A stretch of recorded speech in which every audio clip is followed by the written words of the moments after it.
The galaxy had already decided that humanity was finished. Across burned star charts and shattered trade routes, the word extinction followed the name of Earth wherever it appeared. The void had come like a silent hunger, swallowing systems without mercy. Worlds fell not with explosions, but with absence, as if reality itself forgot they had ever existed. Humanity fought anyway, stubborn to the end. Fleet after fleet was erased, alliances dissolved, and hope became a rare and fragile thing. By the time the void reached the Helios fringe, only one human outpost remained. It was a broken ring station orbiting a dying red star, powered by scavenged reactors and faith. Inside it stood Commander Elias Rourke, the last ranking officer of a species already written into history books as a cautionary tale. Elias knew the outpost would not survive another direct assault. He also knew the void was coming within hours. The station's sensors screamed with incoming distortions, the signature no one could mistake anymore. Evacuation was impossible, surrender meaningless. Yet Elias did not order the final shutdown. Instead, he activated an ancient broadcast array, one humanity had once used to beg for help. The galaxy had ignored those pleas before. This time, Elias did not ask for rescue. He sent a message of defiance. He transmitted battle data, void movement patterns, energy readings, and a single human promise. The message said that humanity would stand, not because it could win, but because someone had to show the void it was not unopposed. As the void's shadow touched the edge of the system, Elias armed the station's last weapon, a prototype resonance cannon never tested in combat. He knew it would kill him. He also knew that survival was no longer the objective. Meaning was. The message traveled farther than any human signal ever had. It reached species that had never spoken to humans and others who had dismissed them as insignificant. The Kelt Hive intercepted it first, a collective that valued survival above all else.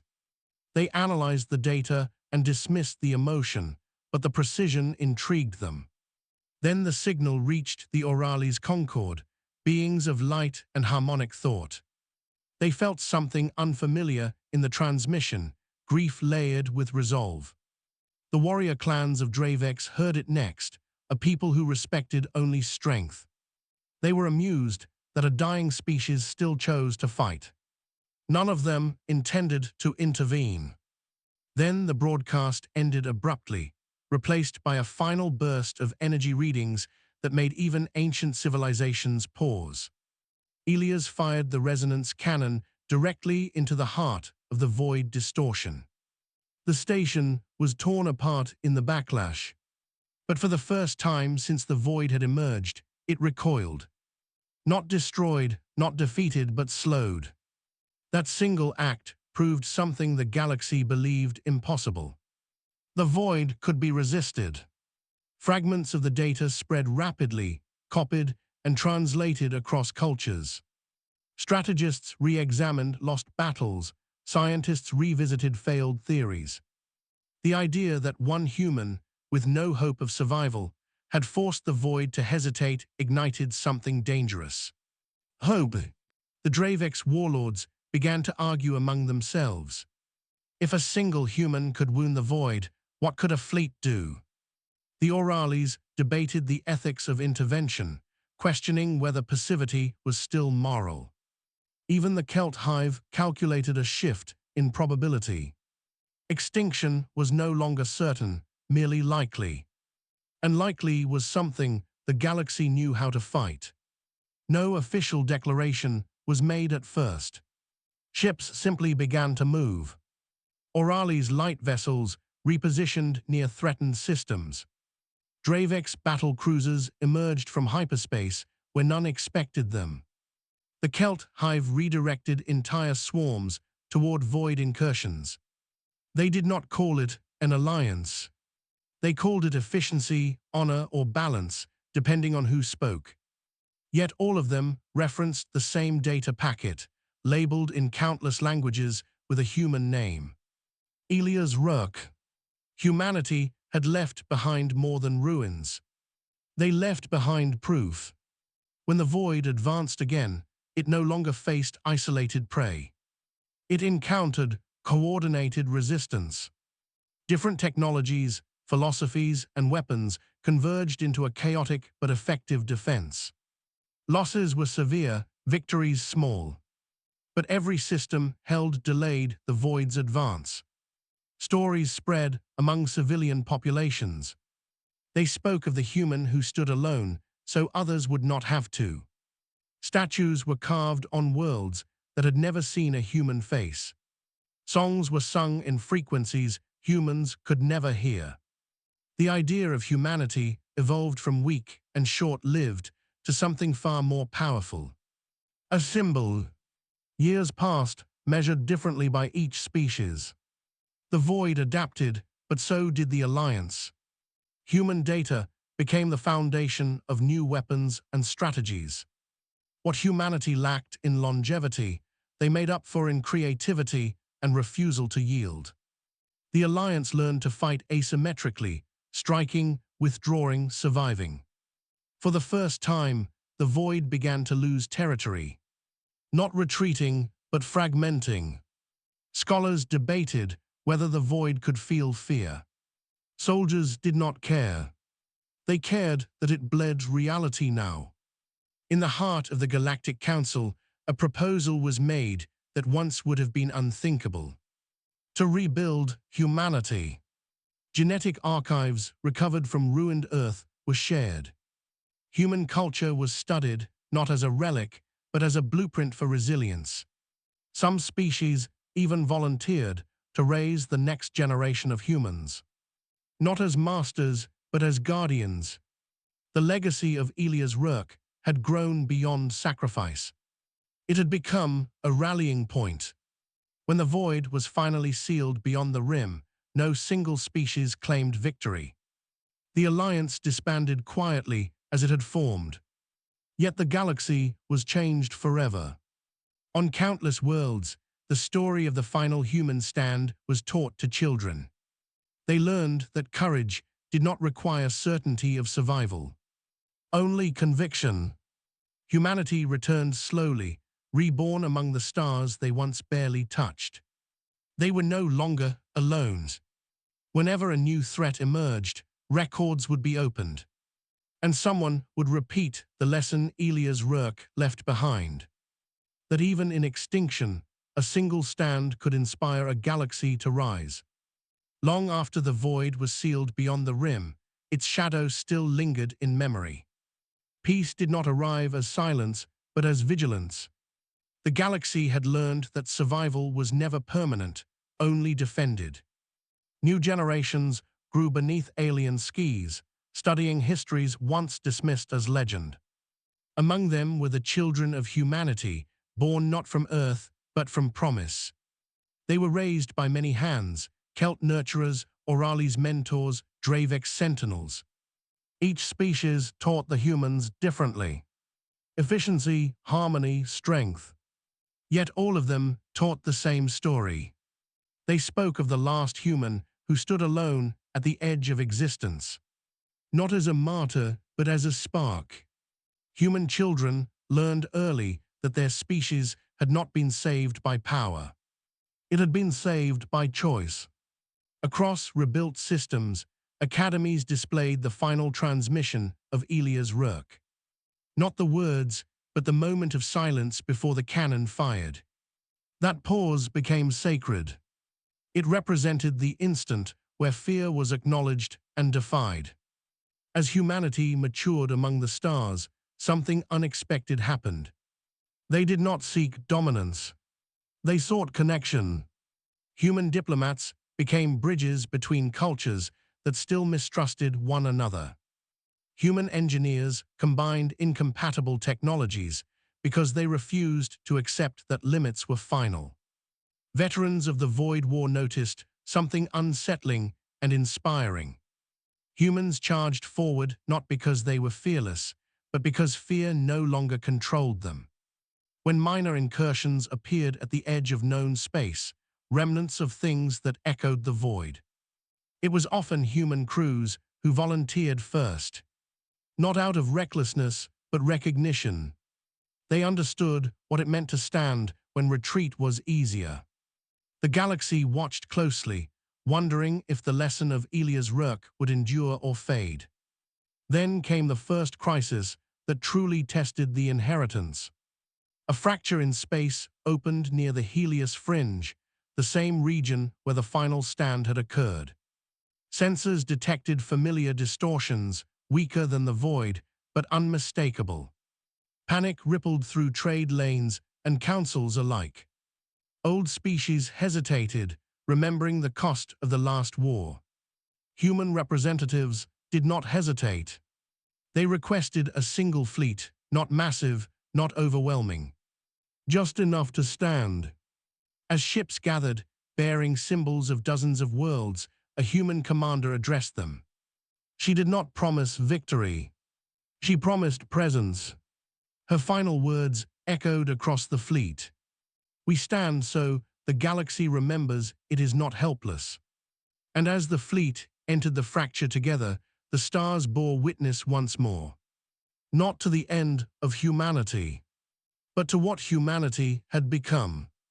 The fleet crossed the fracture expecting resistance. What they found instead was silence. Not the calm of safety, but the stillness of something waiting. Human senses picked up layered echoes, remnants of collapsed realities folding over one another. This was not the void reborn. It was an afterimage, a wound in existence left unhealed. Veteran species urged caution, recommending containment and withdrawal. Human crews listened, then asked a different question. Who stands if we do not? The questions spread through command channels. Orali's light forms pulsed in agreement. Dravek's warships adjusted formation without protest. The Kelt Hive recalculated probabilities and accepted risk. The decision was not unanimous, but it was shared. They advanced together. Inside the fracture, time distorted. Memories surfaced uninvited. Human officers reported visions of Earth skis they had never seen. Alien crew members felt ancestral fears resurface. The fracture fed on hesitation, growing stronger when doubt took hold. It became clear that this threat was not defeated by force alone. Understanding this, the human commander ordered weapons powered down. Gasps rippled through the fleet. She opened all channels, broadcasting a message not to the galaxy, but to the fracture itself. She spoke of Elia's work, of a lone station and a choice made without hope of survival. She spoke of fear acknowledged and mastered. The fracture responded, its turbulence lessening. Scientists would later struggle to explain it. But soldiers understood immediately. The enemy was not hunger or destruction. It was despair. By standing without attacking, by refusing to run or dominate, the fleet denied the fracture its power. Slowly, carefully, reality knit itself closed. The fracture collapsed, not with violence but with release. When the fleet emerged, the galaxy changed its understanding once again. The greatest weapon humanity had passed on was not technology or strategy. It was the courage to choose presence over panic.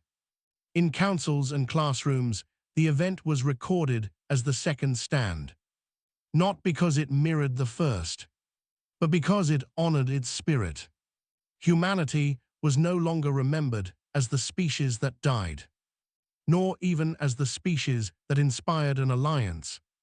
They were remembered as the species that taught the galaxy how to face the dark without becoming it. In the aftermath of the second stand, the galaxy did not erupt into celebration. There were no parades of victory or monuments raised in haste. Instead, there was reflection. Worlds paused not out of fear, but out of understanding. The realization settled that survival was not secured by strength alone. It was sustained by awareness. Humanity found itself in an unfamiliar position. Not leaders, not rulers, but listeners. Requests came not for weapons, but for counsel. Civilizations asked how humans had learned to face annihilation without surrendering themselves. Human scholars returned to old Earth philosophies, texts written long before humanity ever reached the stars. They shared ideas of meaning, responsibility, and the acceptance of impermanence. Alien minds struggled at first, unused to concepts that embraced fragility rather than denying it. Yet slowly, these ideas took root. Diplomatic chambers transformed into spaces of dialogue rather than dominance. Military doctrines were rewritten to include restraint as a measure of strength. Explorers ventured into unknown regions not to claim them, but to understand them. Memorials to Elia's work changed in purpose. They were no longer reminders of loss. They became places of decision. Before major actions, leaders would visit these sites. They would stand in silence, remembering the pause before the resonance cannon fired. That moment continued to guide the galaxy. Human children grew into adults carrying no memory of Earth. Yet they carried its spirit. They asked difficult questions. Not how do we win, but who do we become if we do? When minor conflicts flared between old rivals, humans often served as mediators. Not because they claimed moral superiority, but because they remembered what unchecked fear could cost. Over time, the term human stand entered common speech. It came to mean the choice to remain present in uncertainty, to act without certainty of success, and to value meaning over outcome. The galaxy did not become peaceful, but it became conscious. And in that awareness, the legacy of a single human choice continued to shape the stars. Generations passed, and with time came comfort. Comfort softened vigilance. The galaxy prospered under shared understanding, trade flourished, borders stabilized. For many, the void became a story rather than a memory. New powers emerged, advanced, confident, and impatient. Among them rose a coalition that believed restraint was weakness.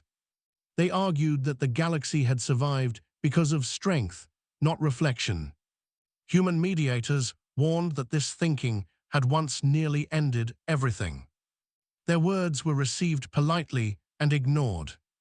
The coalition began constructing weapons designed not to defend against darkness, but to erase it completely. They claimed that fear would vanish once nothing unknown remained. Early tests were successful, systems were sterilized of anomalies. Applause followed, but something ancient stirred beyond the mapped stars. Not the void, but something that noticed the same patterns of domination that had preceded it. Signals vanished, explorers failed to return. The coalition dismissed these events as acceptable losses. Others remembered differently. Human councils called for restraint, for presence, for listening before striking. Once again, humanity found itself in the minority. This time, they did not wait for consensus. A small human-led expedition departed toward the dark region. Unarmed by design, they carried no superweapons, only sensors, translators, and historical records. Among them was a descendant of the Guardians who had raised the first reborn humans. Her mission was simple and dangerous: to stand where others would dominate. As the expedition crossed into uncharted space, the darkness responded. Not with violence, but with curiosity. The first contact did not come as an attack. It came as a question. Why do you approach without teeth? The human envoy answered honestly. Because we learned that teeth create echoes. The darkness paused. That pause spread, mirroring the moment before Elias Rourke fired his final weapon. Far behind them, the Coalition's fleets advanced, confident and loud. The fate of the galaxy balanced once more on a choice: whether the lesson of the human stand would be remembered or overwritten.